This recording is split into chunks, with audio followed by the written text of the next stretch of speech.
What's going on, everybody? Welcome to another episode of Pod Scum. I'm your host, your bastard of ceremonies, Reckless Rexx Ruger. That, of course, if you couldn't tell by the teeth, is the Freddie Mercury puppet. We're back with a banger, and we're getting into it ASAP because my guest is here. So let's dispense of the formalities, get down, and chop it up. Richie! I can't hear you.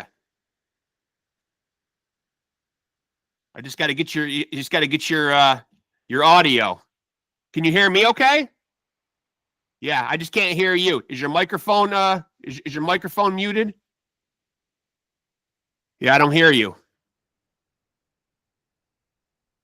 I don't think I have you muted on my end.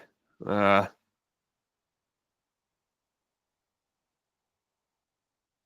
least I would hope I don't. Check. Yeah, you're very faint, but I can hear you though. You just got to be louder. Check. Any better?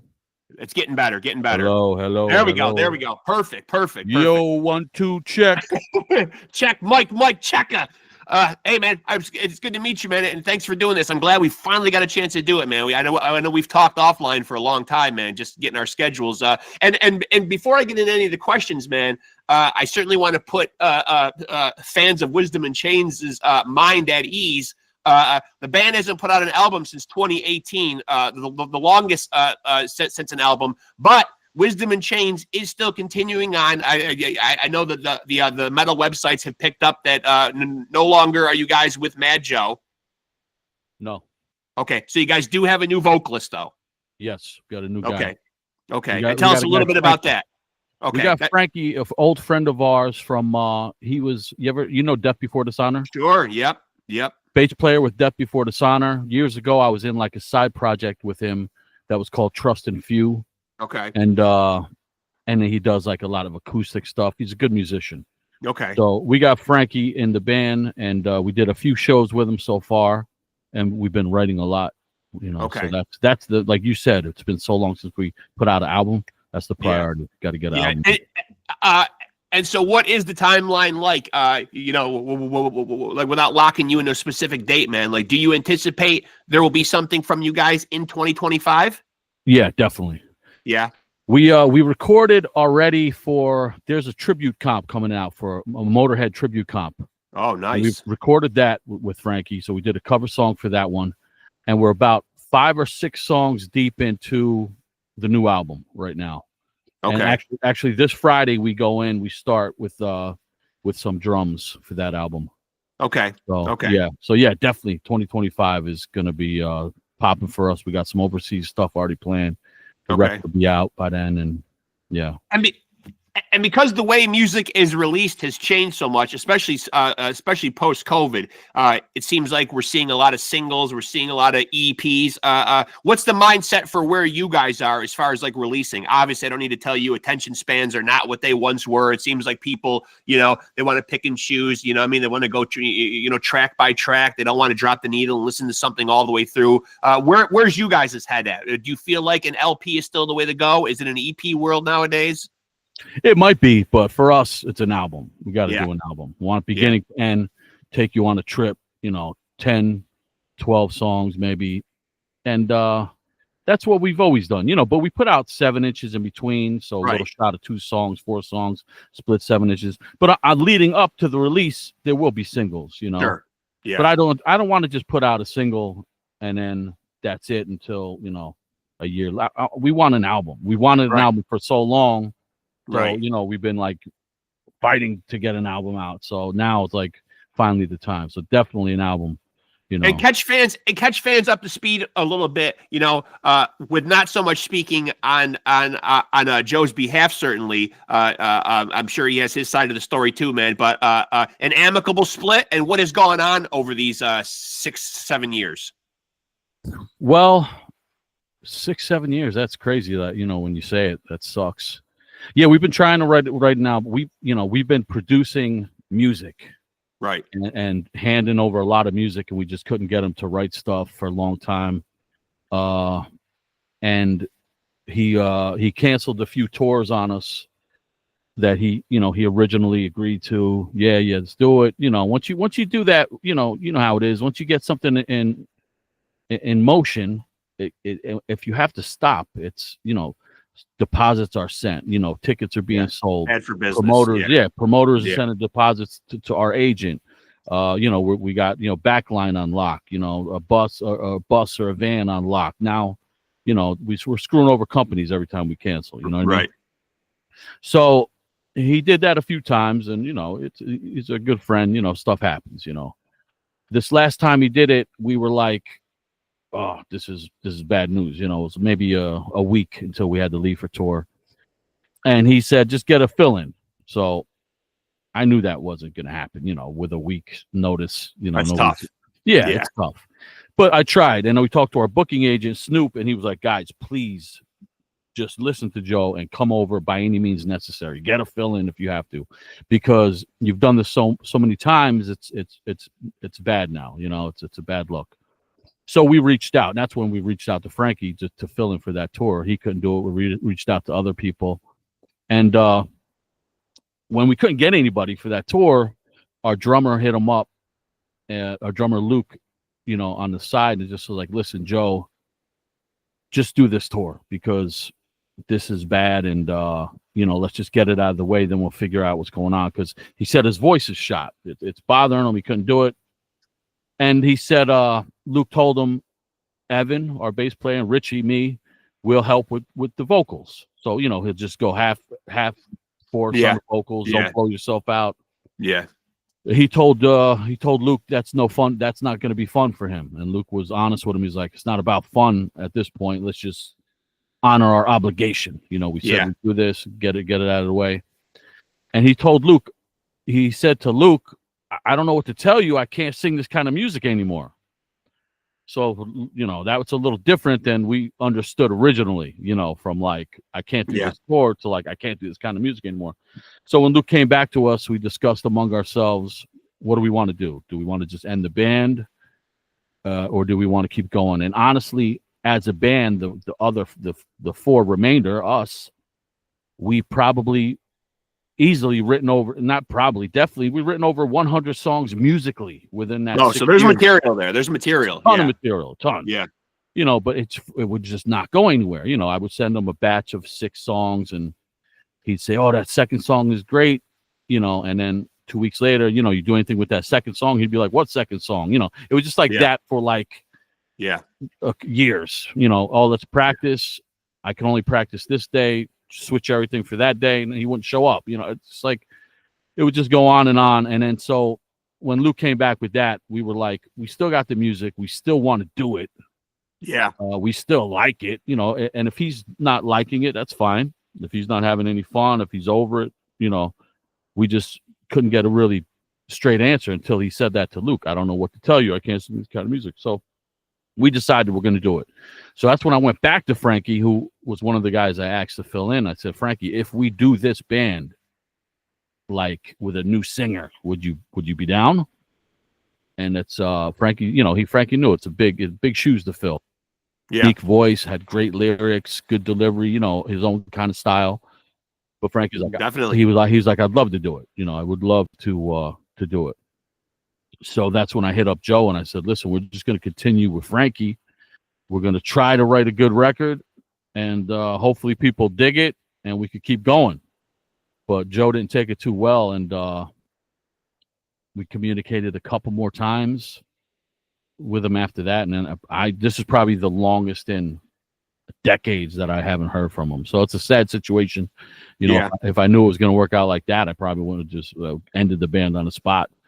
But I was expecting like a different reaction, but in your heart, it doesn't sound like anybody wants to end the band, though. Really? No, nobody wanted to. No, but we said we didn't think it would end a friendship. That's why we decided. We thought he's over it. We among ourselves, and even talking to him over the years, we were like, you still want to do this? Because we had the vibe. He wasn't when you go like however many years you said, 6-8 years without putting a record out, when you used to steadily put albums out, you figure that guy has lost interest, so we kind of It's not a assumed priority. it. Yeah, we assumed it. He had a lot of other stuff going on, other musical projects that he was definitely, heavily involved with. We knew that, other, family stuff, whatever it was, but we just kind of assumed he wasn't into it, but hoped as we went on he would get back into it at some point. People go through phases, but it just never happened. And then inevitably, like, the final kind of conflict, I wouldn't even call it a conflict. Like, in the years we were in the band with him, we never had an argument, never had any bad words sent, no, what the fuck, why can't you do it? If he canceled the tour, and we moved on. You know what I mean? We did the next tour. Could you do this one? Yeah. If he couldn't write songs, we just kept sending new ones, so to see it like, end like the relationship would just like stop talking completely is pretty weird to me.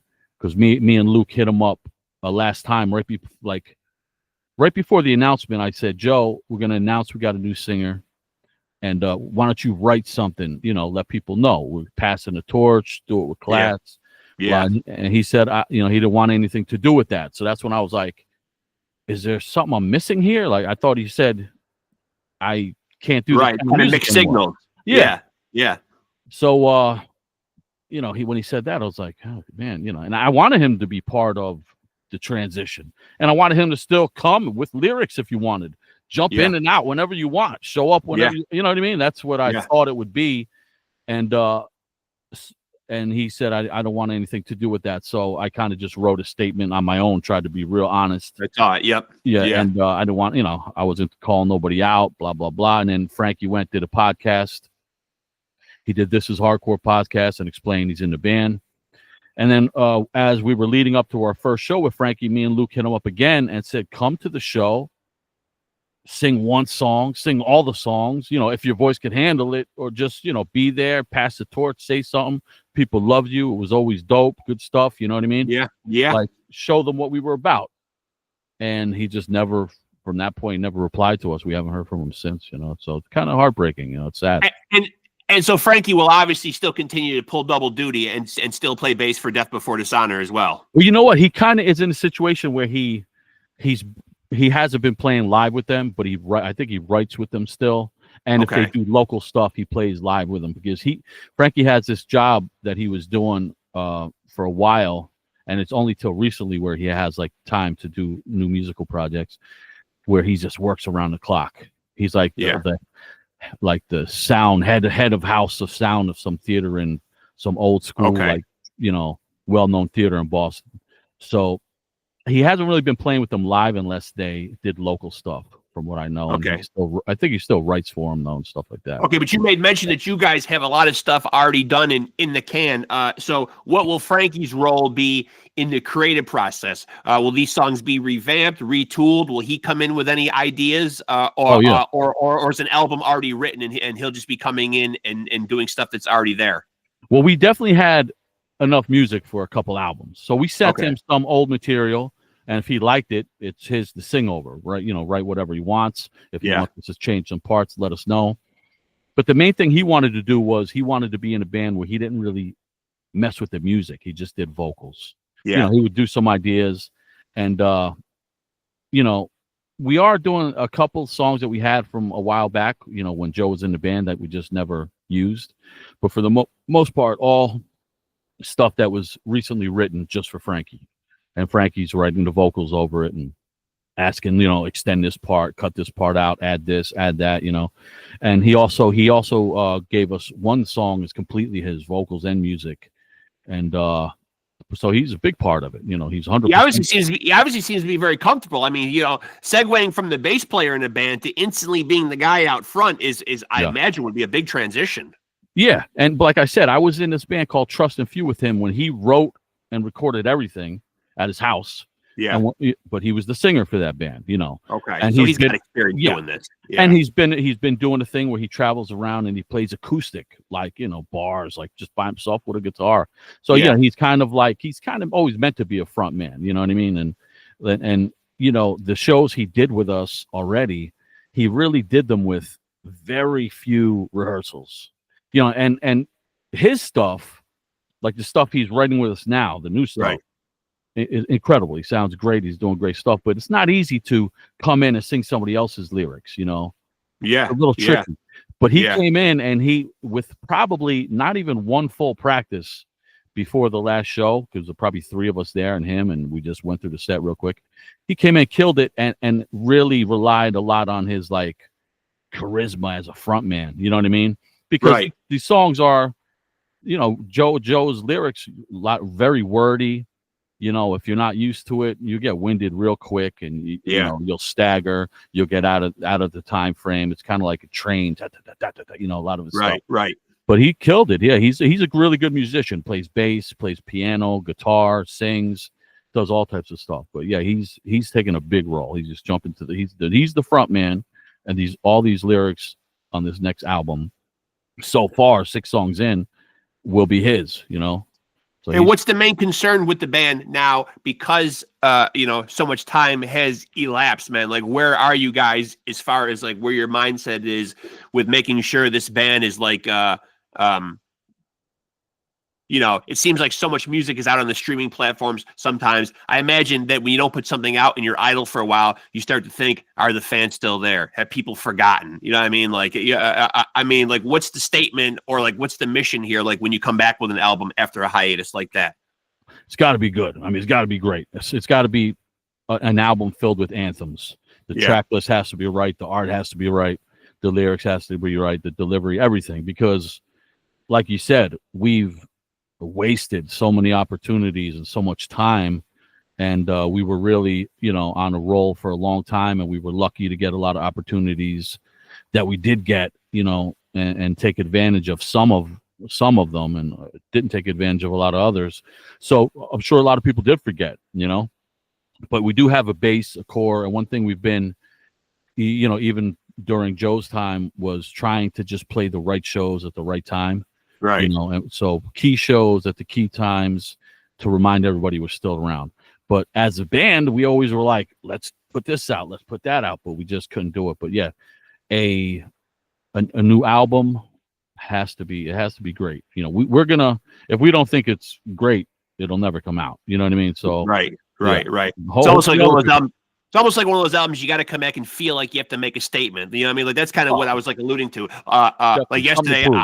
Yeah, I had Brian, the singer for a thrash band called Atrophy. I had him on yesterday. Great thrash band, but they haven't put out an album since 1990. They came back with their first album in 34 years in 2024, and it was a major statement. I mean, it's been on a lot of lists as like album of the year. Not even just a comeback album. Just how many years did you say? 34. Wow, that's great. 34. They put out their last album in 1990.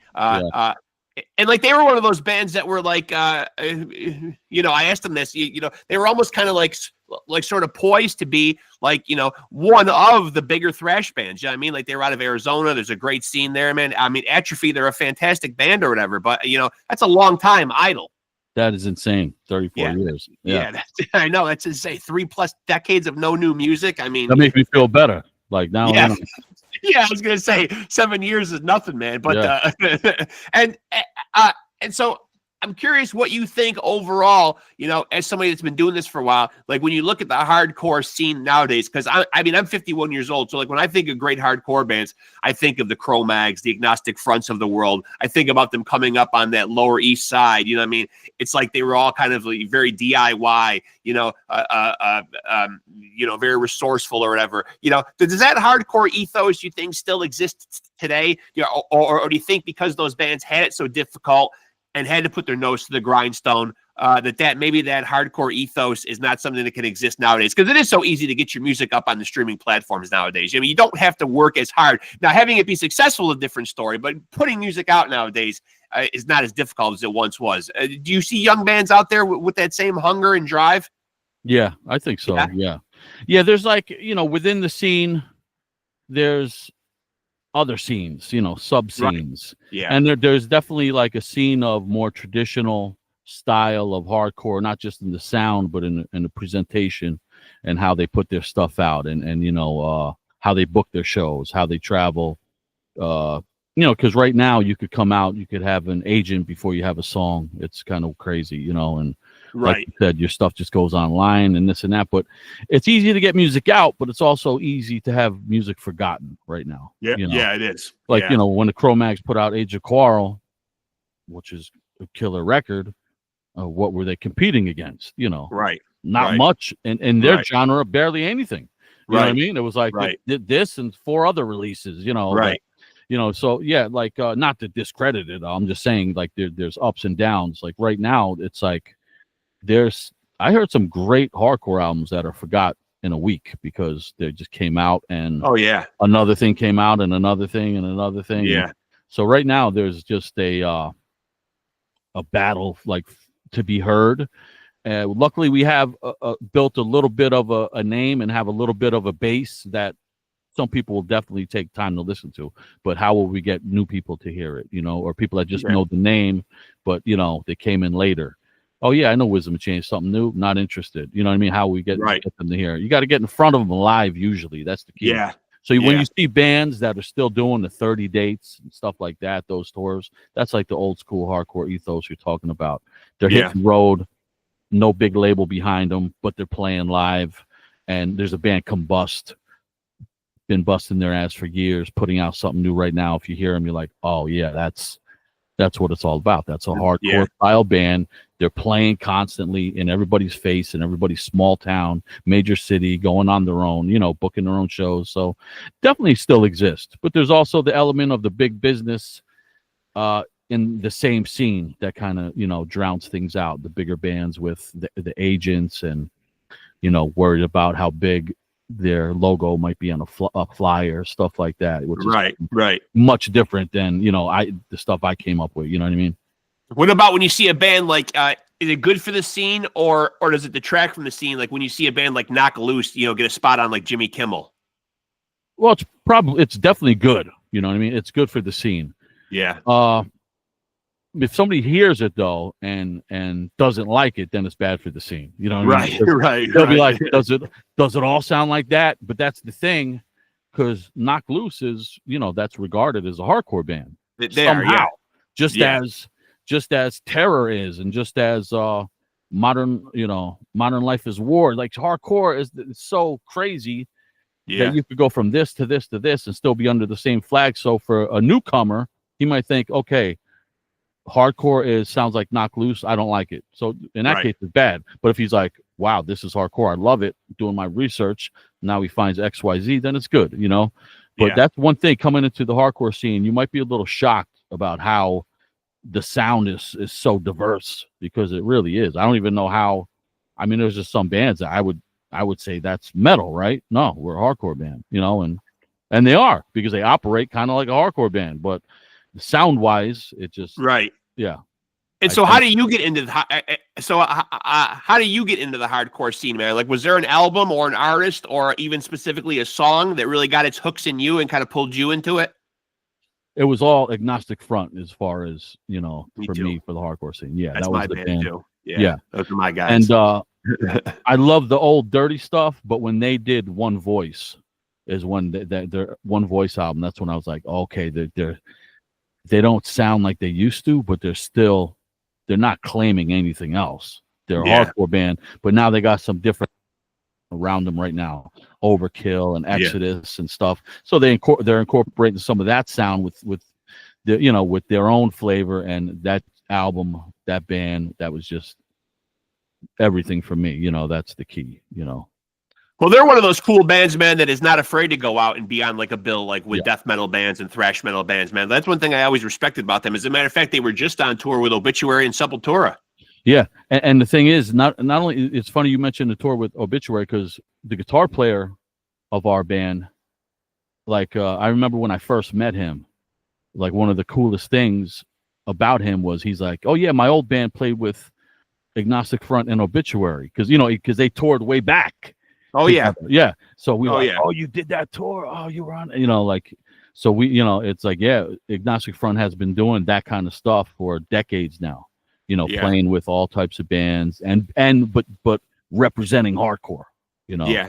And Like so that gets its hooks into you. But like, when do you actually like pick up like an instrument and actually start like freaking playing yourself, man? Like, what age like you get the fever to say, I'm going to take a stab at actually doing this? Jeez, I don't know what age, man. Maybe 14 or 15. Yeah. You know, and a friend of mine had a guitar, but he was a lefty, and I was learning on that. And then by the time I got my hands on my own guitar, I was really backwards. I was like messed up. I couldn't figure it out because practicing and playing on the lefty screwed me up. But by the time I think with my original band, maybe we wrote our first songs and recorded them. They're still out there at like 16 years old, you know. So 16, my first band was called Krutch. Yeah. And we did a couple demos, then a couple 7-inches, and then a couple albums, you know. We were lucky enough to, you know, go overseas and with that band, and just like that was the start of it. But so that started when I was like, I think in '89 was when we recorded our first stuff with that band. And then what about touring? Because touring, you brought it up earlier, it is such a big part of the business right now because people aren't as into the physical product as much as they used to be. Got to be out on the road selling merchandise or whatever. You've been doing it for so long. You do kind of live like a nomad. You know what I mean? You're on vans, you're on buses, you're away from your creature comforts, you're not at home. After all this time doing it, do you still like that part of the business? Yeah, like some tours could be comfortable, but some tours could suck. You know what I mean? Yeah. Like I hate touring in a van, but sometimes you have to do it. I don't mind touring in a bus, much better, more comfortable. But I like playing. You know what I mean? I just like playing live. And then if you're on a tour with a good group of people, which is kind of like me personally, I kind of only want to tour with certain bands. Certain bands I already know personally. You know. Yeah. And I just want to have a good time and go out there. But yeah, I mean, I still have fun, but I probably, you know, I probably complain more than I used to. That's for sure. What's a comfortable itinerary? What's a comfortable itinerary? Because I hear different numbers on here, man. Like where when you extend beyond 3, 4, 5 weeks, it starts to become like, all right, this is enough already. Yeah, forget that. Like now, 5 weeks now, that's out of the question. Unless some crazy purpose. Yeah, I try to base the whole band. We say like, let's pull in 3 solid weekends and book the clubs in between. So like, you know, however long that is, 15 days or something. You know, like, you know, 2.5 weeks, 3 weeks max.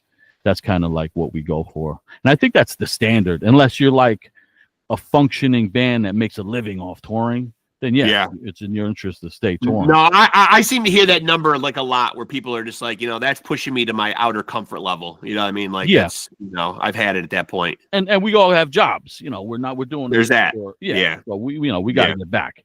But if you're doing it for a living, go out there, stay out there, make your money, have a ball. But for us, I'd say 3 weeks max is kind of all I'm interested in. You know. Now. I'm curious, when I was getting my notes together, I had read somewhere along the article that I was reading, and it didn't list specifically who, man, but are members of the band ascribed to the straight edge lifestyle? I am. You are? Okay. Yeah. I'm straight edge. Our bass player might be. I don't ask him his business, but I try to tease him. He was at one time. He might still be. When did you adopt that lifestyle? When? Yeah. My whole life. Like I was straight edge before I knew what straight edge was. I just never did anything. I never smoked. I never drank.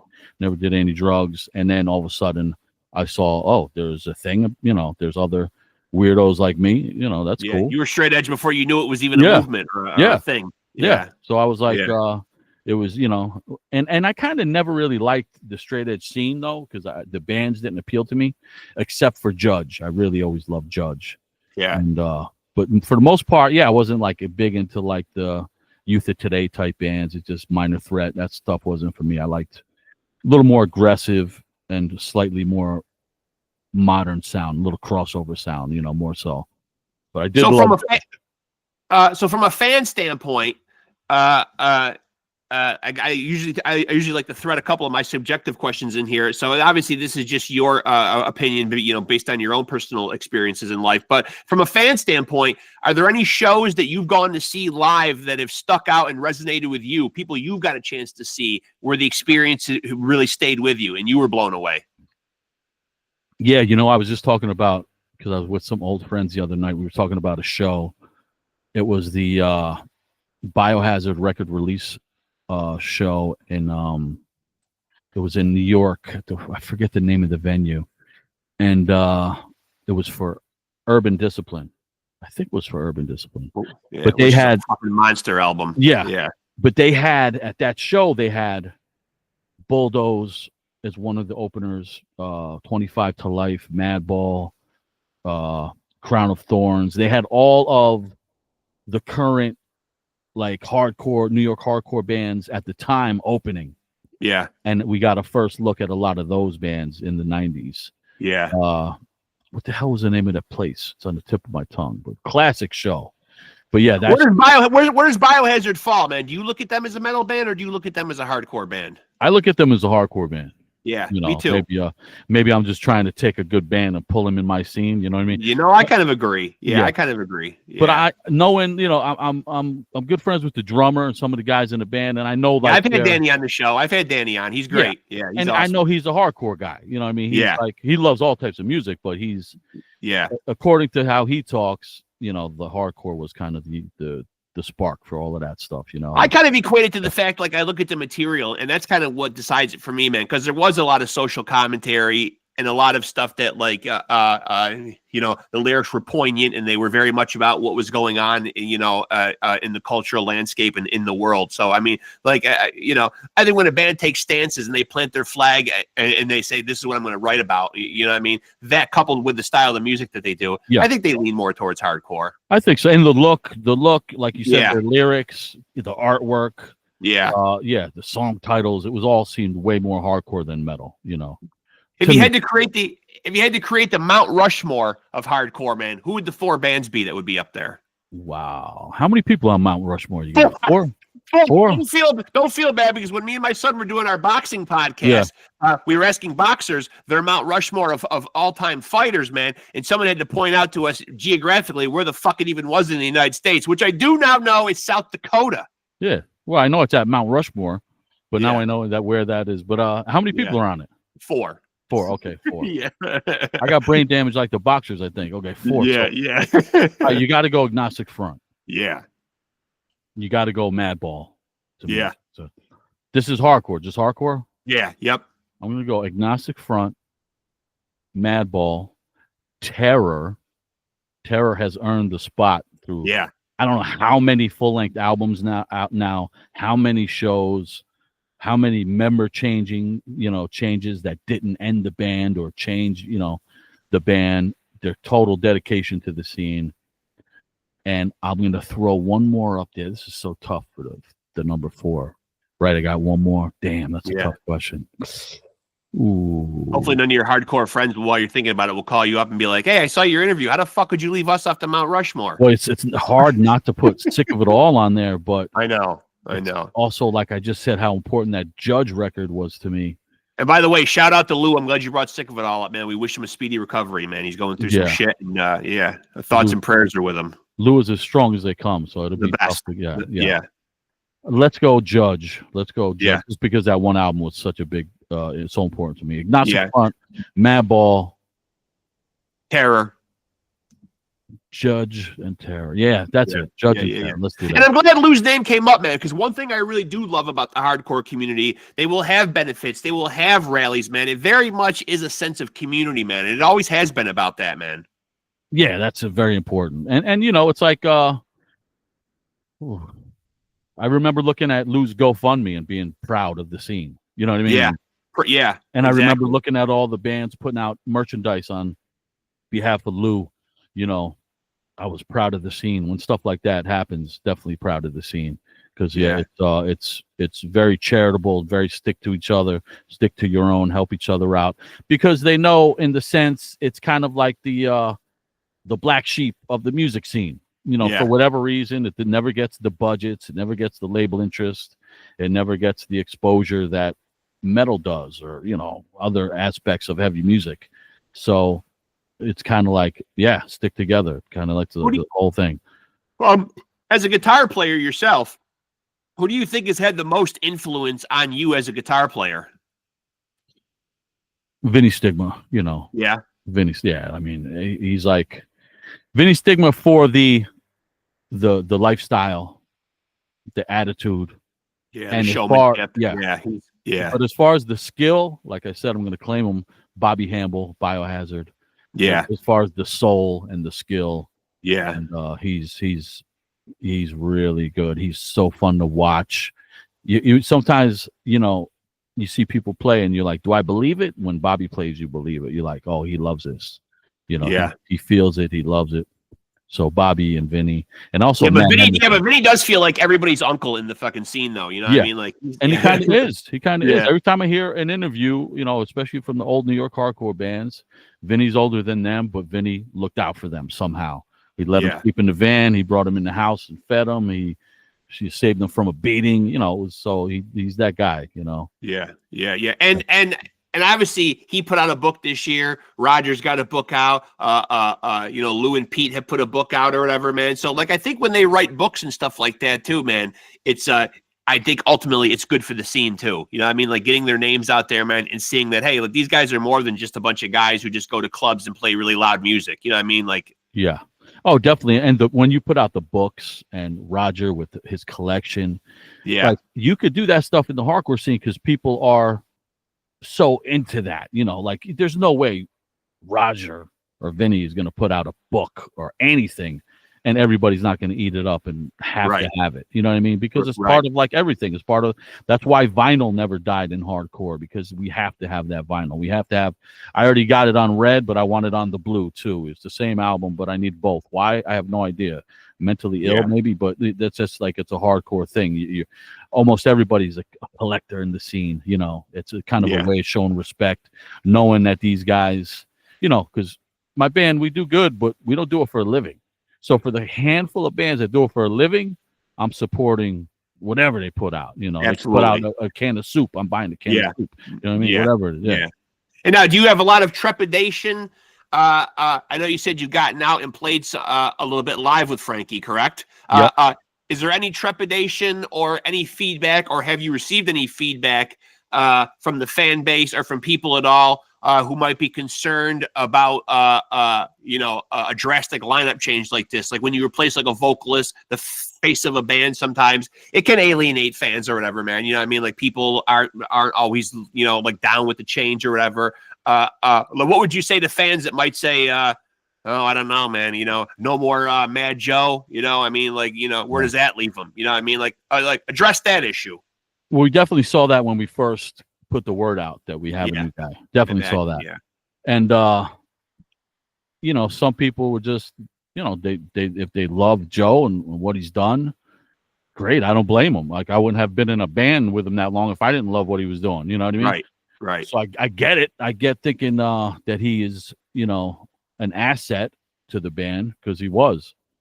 But I knew Frankie could prove himself, and the last show we played, it was as good as any show we've ever played. It was that kind of like fan interaction, the sing-alongs, the same thing. It didn't seem like we missed a beat. It was really good. Some people, I think, aren't aware, and people that aren't in bands, they think the singer does everything.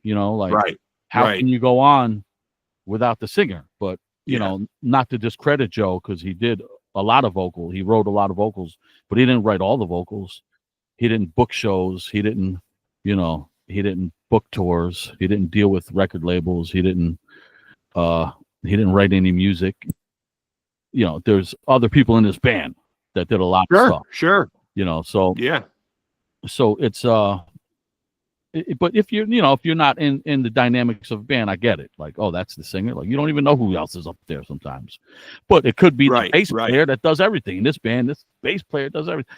I remember learning about Life of Agony, and the bass player wrote all the lyrics, and I was like, off River Runs Red, I think. And I was like, oh, really? I was like, that's crazy. I just would assume it was the other guy, because he looks like, he's feeling it when he's singing. He's doing a great job. The delivery is great. He's owning those lyrics, but to know he didn't write the lyrics was surprising. So every band's different, and the dynamics and the workload is always usually one or two guys that do almost everything. You know what I mean? Yeah. And for people who might have that trepidation, man, what do you think what dynamic or what will Frankie bring to the band you think that maybe Joe couldn't previously give to the band? Like, are there new layers? I imagine, he's a different guy or whatever. Are there things that you're excited about that he will bring to the band that maybe were lacking before? Oh, stage presence. I already saw that. His stage presence is, I mean, Joe was he wasn't the type of singer that's gonna stage dive, during the song. He's not gonna get on somebody's shoulders and get into the pit. You know what I mean? Right. Frankie is. So that's one thing that's definitely different that Frankie will and does bring that Joe didn't. And we never pushed Joe in that direction either. That wasn't the kind of front man he was. We didn't say, get out there, jump on somebody, stage dive. But Frankie just does it, and he always did it because, we know him forever. I've been, doing stuff with him forever. He was just that kind of guy. So when we played live, I had a feeling he was going to be more that style of front man, just grabbing people, jumping onto the floor. He was on the first show. He's on somebody's shoulders. I don't know how the guy was holding him up. The second show, he's stage diving. He's throwing people off the stage and, in a fun way. So yeah, stage presence totally different and something that Joe didn't bring. You know what I mean? That's one thing. And I think that's what wins people over live because they see, oh, this guy. Yeah, especially in the hardcore world. Yeah, it's got to be high octane and in your face and in high energy. Exactly, and he's owning it. Yeah. He's not like, oh, I'm gonna do my best up here. I hope people like. He's like not even thinking like that. He's thinking, oh, this is gonna be so fun. This is gonna be. I can't wait to play this show. I can't wait. I can't wait to put this mic out. I can't wait to. It's his stage presence is really different for us. It adds a lot that we didn't have before. So that's a thing. Definitely. And Nothing in Nature Respects Weakness was the last album, man. As I said, that came out in 2018. And I know you obviously didn't want it to be this many years until your next album came out. But what is a comfortable number, man? Like, because obviously now like I said, it's easier to release music nowadays. It used to be a little bit more of an automatic formula, but like back in the 80s and 90s, your favorite band would put out an album, they would tour, that album would exist for a while, and then it might be 2-3 years before your favorite band put out their next album. Is that timeline still the same? Like now that you guys are back, focused with a new lead singer, do you feel like you're making up for lost time? And like, what's the timeline? Like how much going forward Wisdom and Change would like to be releasing music? I think before our last album, we were releasing between 2 and 4 years. Like, I can't remember exactly, but it was pretty steady, and it was always the plan. And we had a plan after that last album, right when COVID hit. We had a plan. We were going to put out a split 7-inch, which we did, with Sharp Shock, and then we were going to start writing a new album. We bought a lot of new gear to record at home for that one because we knew, like, let's take advantage of this time. Everything's shut down. It doesn't mean we're going to stop. So we had a plan that just never happened. We kept on writing. We were getting together the whole time during COVID, during the lockdowns and everything. And we were writing music. We were sending him with, music, practicing with him a little bit, but it just never happened. But our plan was to get another one out. Probably we planned on 3 years after that one. You know what I mean? Yeah. And, that was always, from Die Young. I think Class War was 2 or 3 years later. Whatever the hell was after that. And then after, it was always, that was the thing. So for this delay was eating us up. Has been eating us up for years. I'm curious. What was your mindset like? Like when do you start to kind of hit the panic button or start to when does your frustration really start to swell? I mean, like the album comes out in 2018, like around what, 2021, 2022, you're talking 3-4 years at this point, man. Are you starting to climb the walls and like wonder about the certainty of the future? Yeah. After like the lockdowns were over and we still didn't have anything ready to go. Right. I was like, this is not good. You know what I mean? Yeah. This is, 2018. Now it's like 2022 when this stuff like start happening again.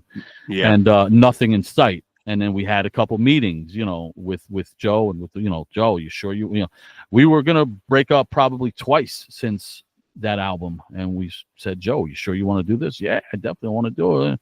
Well, what's going on? Like, let's write some stuff. Okay. Yeah. This never happened again. And then again. And, our bass player Evan remembers after we did one of the shows at Tompkins Square Park, and I forget what year it was, but he was right. Just him and Joe were riding together. He's like, Joe, what's going on? Like we got to get something out. Like look at these reactions like we're getting. Like people, they still care. It's still great. Like we don't even deserve this stuff. We're not putting any energy into this. Like we got.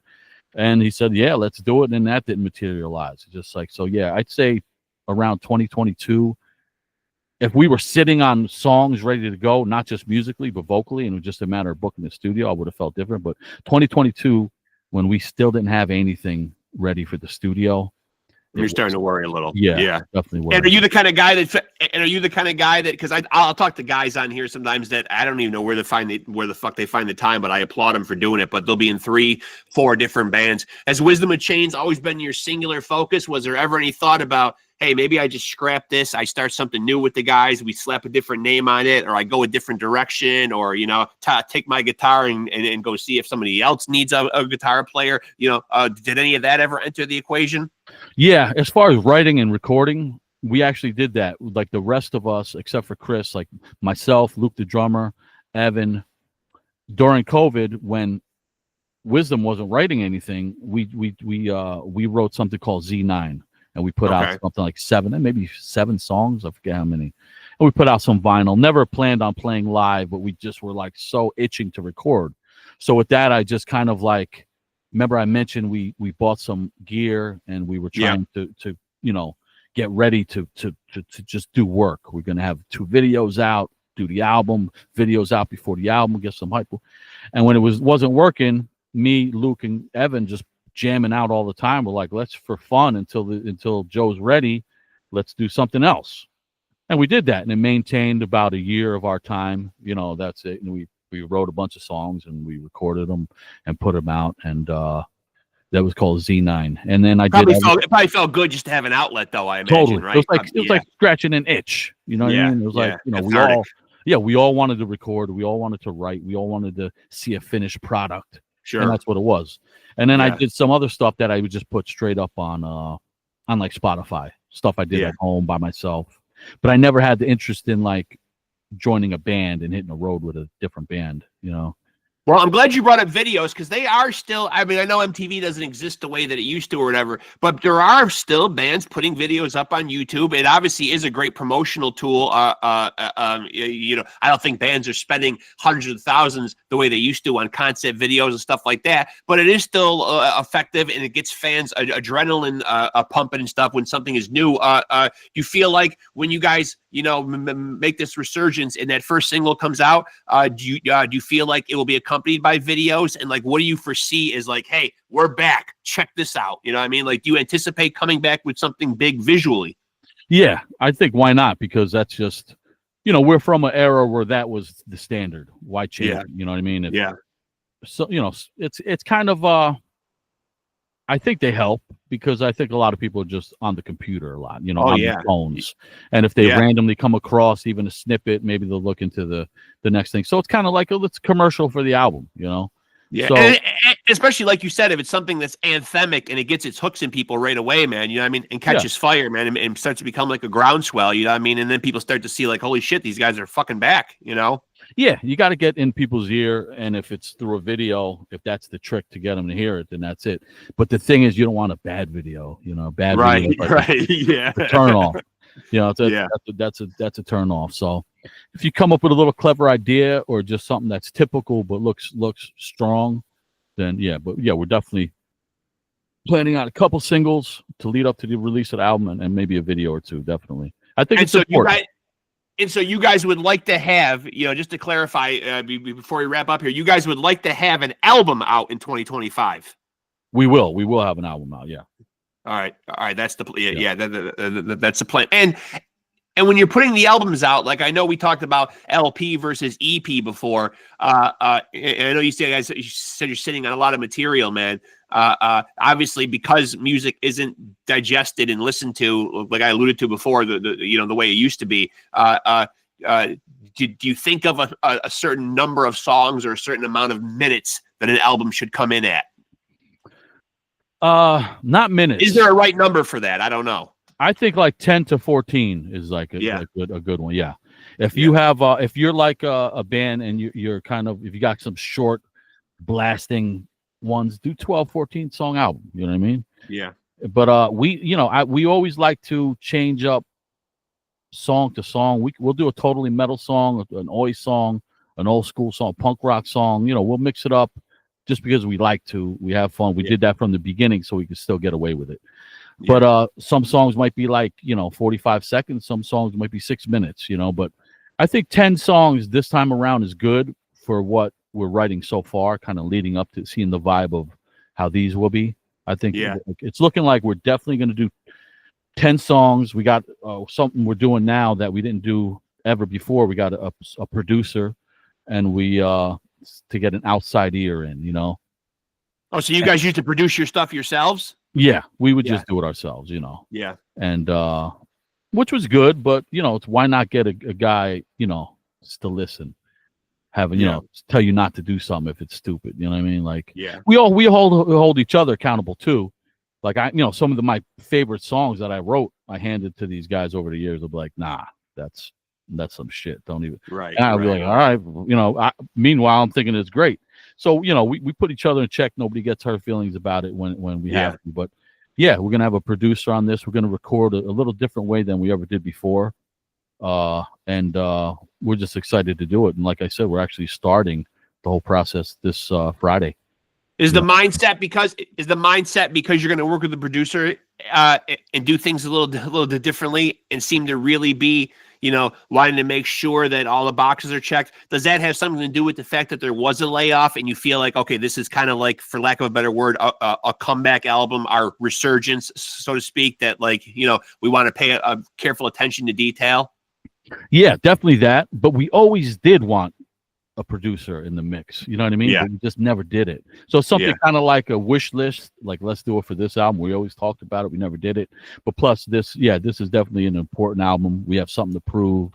We got to come out strong. We have to show people like, this band's still alive, still strong and stronger than ever, Yeah. So that's what it's got to be. As far as writing music, like we're not a crazy tour machine. We've never been, but we got to have, I was always proud of our albums, so we got to have another album that we got to be proud of, and it's got to be better than the last, and people got to feel it, and it's hard to do because a lot of times people just don't want to hear the new stuff, Right. If you're like, you guys, if you're like what they call a legacy band, they want to hear that first album song over and over and over. Right. But we're lucky enough that the album you mentioned, Nothing in Nature, like that's the songs from that album live are our strongest songs now. You know what I mean? I would imagine. Yeah. But that at the time they weren't, when that was a new album, but now they are.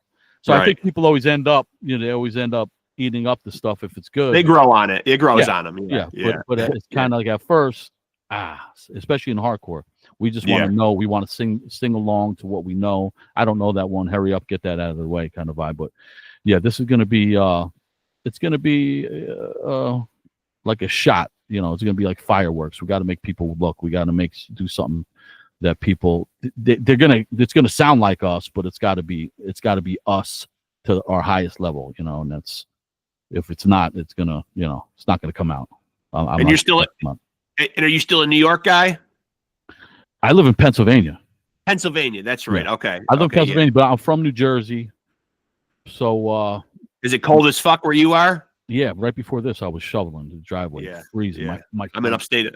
I'm in upstate New York. It's fucking cold here. Oh yeah, forget it. Up there, forget it. What part? I'm near Syracuse. Oh, okay. Yeah, that's the straight edge spot at one time. There's Crisis, the home area. Yeah. Up there, that's wild. We used to love going to Syracuse. Yeah. And so for people that want to get tapped in, where's the best place? Because nowadays, it seems like being a band is more than just your great material. Unfortunately, you got to be out there. You got to be a social media presence. Does Wisdom and Chains have a website proper, or is it better to check you guys out on Facebook, Instagram? Yeah, Instagram and Facebook are the places to like stay up to date. Look at our nonsense, a lot of bullshit we post. I use social media in a way of like reposting. we push our own stuff. But if I see a flyer, I'm reposting it. If somebody else is if I see a release, I'm reposting it. More bands should do that. Like, that's what is this for if it's not that? You know what I mean? Exactly. Like, just push everybody's stuff, push it all the time. The more people that see it, the better. You know, if the show down the street, you don't have to be playing it. Push it. You know, share it. It's so easy to. It's so easy now to hit those buttons. Share. It is. So, it is. Yeah, our social media on Instagram and Facebook, it's actually pretty active because I just, even when we're not doing something, I'm pushing everything I see. You know, you got it. You got it nowadays. Even a podcast, somebody's podcast, push. Oh, this guy's on a podcast, push it. This guy started a podcast, push it. Like, let everybody know the deal. You know what I mean? Yeah. Listen, man, I'm glad we finally got a chance to do this, man. It was really fun talking to you, man. You know, and as we get closer to the album coming out, man, let's hop on here and do it again. I'd love to have you back. Yeah, anytime. Sorry it's so hard. I was like, no, don't worry about it, man. I know, man. I mean, I work full time in healthcare. I'm a nurse. I got 6 grandkids, man. This is a side hustle, man. So I know about carving out some time, man, to make shit happen. It's not always easy. It's not always easy. Yeah. No, I appreciate it. Thank you very much, man. Yeah. I'm a fan of what you do, man. I love the band. I'm super stoked, man, that you guys are fucking back with a vengeance, man. I'm looking forward to it, man. Thank you very much. I appreciate it, man. Yeah, we'll definitely talk again, Richie. Thanks, brother. All right, take it easy. Yeah, Bye. good talking to you, my friend. Thank you. Later. Too. There he goes, folks. Richie Mancuso, who is the guitar player for hardcore band Wisdom in Chains, and has assured us that Wisdom in Chains is just fine, even though Mad Joe Black is no longer the vocalist. Enter Frankie Papulo, bass player for Death Before Dishonor, who is now going to take the frontman duties, and Wisdom and Chains, the fucking show goes on. Thank fucking God, because their last album was 2018's Nothing in Nature Respects Weakness. It's been a long time coming, man. Glad that the boys are fucking, I'm glad we got a pulse check there. We know the boys are alive, doing fucking well, and ready to fucking kick our fucking asses again. Because definitely one of the more preeminent fucking hardcore bands out there, man, with a great voice, great lyrics. Definitely something to fucking say, man. Really at the forefront of that movement, carrying the torch from our classic artists out there, man, bringing hardcore into a new generation. I love what those guys do. It's unfortunate when you lose a front man, but thankfully it sounds like they've got the right guy for the job. And like I said, man, they will soldier on. So thank you so much. Me and Richie have talked for months about making this happen offline, and finally got a chance to nail down a date and a time. And I'm glad we did, man. And I'm glad we got updates, and that Wisdom in Chains is fucking doing well. And we will see new music from them, from the mouth of Richie, this fucking year. So there is that, and that is good news. And also good news, in 2025, my lawyers have assured me DNA testing will conclusively prove that you are in fact looking at Diamond David Lee Roth Jr. right here. Your boy is finally gonna prove what he's always been saying. And now after this interview, I'm gonna take a time out just to admire the view. So excuse me for a minute. Don't hate, folks. It's rockstar genetics, man. Don't blame me for looking this good. But when I do need help, folks, you know what helps me get the job done, and that's this stuff right here, folks. Get some, step your game up levels. You won't look this good because, again, rockstar genes. I got them. You don't. But you will take your game up levels with that stuff, man. And now let me go into promotional mode. Make sure to like and follow Pod Scum on Facebook. And make sure to like, subscribe, and hit the notification bell to stay tapped in, man, when new episodes are coming out, man. This is where the best conversations happen, right here with your boy, Reckless Rex Ruger, and my sidekick, the Freddie Mercury puppet, man. And again, a huge thank you to Richie Mancuso from Wisdom in Chains, man. In the meantime, go check out all their back catalog, man. The most recent, as I said, being 2018's Nothing in Nature Respects Weakness, which is a fucking certified banger. And good news is, fans, wait it out a little bit longer, man. 2025, man. Richie has said we will get new Wisdom in Chains music that will, in fact, kick our fucking ass the way our asses deserve to be fucking kicked. So with that being said, again, thank you to Richie Mancuso. And let me end this the way I always do. It might be a brand new year, but your boy Rexx is still going by the same old credo, and that is take it easy and keep it sleazy.